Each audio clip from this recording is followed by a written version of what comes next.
My job as a soybean breeder is to create and evaluate new soybean varieties. For every one variety that a grower sees in a bag of seeds, I've looked at over 5,000 for every one of those varieties that makes this market.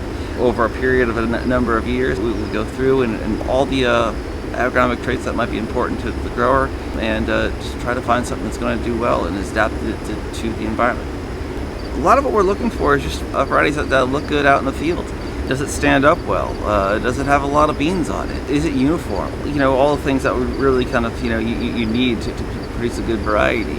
So there's a lot to it, but really it can all be boiled down to if it doesn't yield well, it's not going to sell. Always, yield. But after that, there's a lot of things. If you go a little bit farther north, iron deficiency chlorosis tolerance becomes quite an issue, and even a bit farther south in Kansas. Soybean cyst nematode is probably the biggest pest to soybeans in the country, and we're a significant effort in breeding towards resistance for that.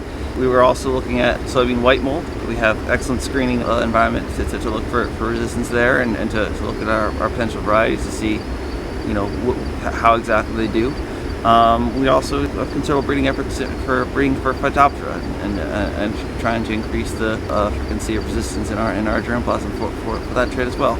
In most cases, in your standard cases, you're probably looking at about 8 years from this stage and up until when something arrives in the grower's field.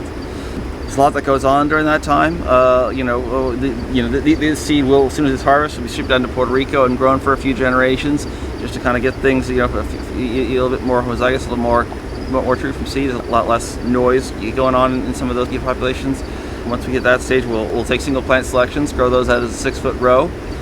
There we can toss out a lot of the trash that we have, things that just don't look good, don't look right, that just aren't ever going to make it.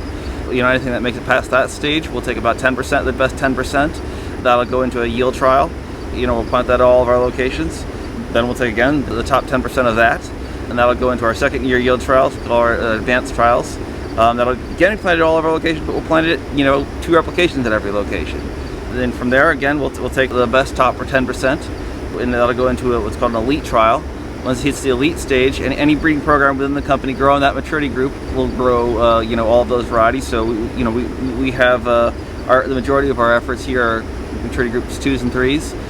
We have 3 breeding programs that deal in those maturities. So all 3 programs will be growing, each other's elite lists, so that we can get a better idea of, the variety performance and how it does at different markets and different areas. Once it does reach that elite trial, we'll maybe take about 20% of the best 20% right there. That is what will then go to foundation seed and eventually be a variety in a grower's field. So if you go follow all that math, it should be about for every 5,000 you'll get about 1 if you're lucky. So that's the process.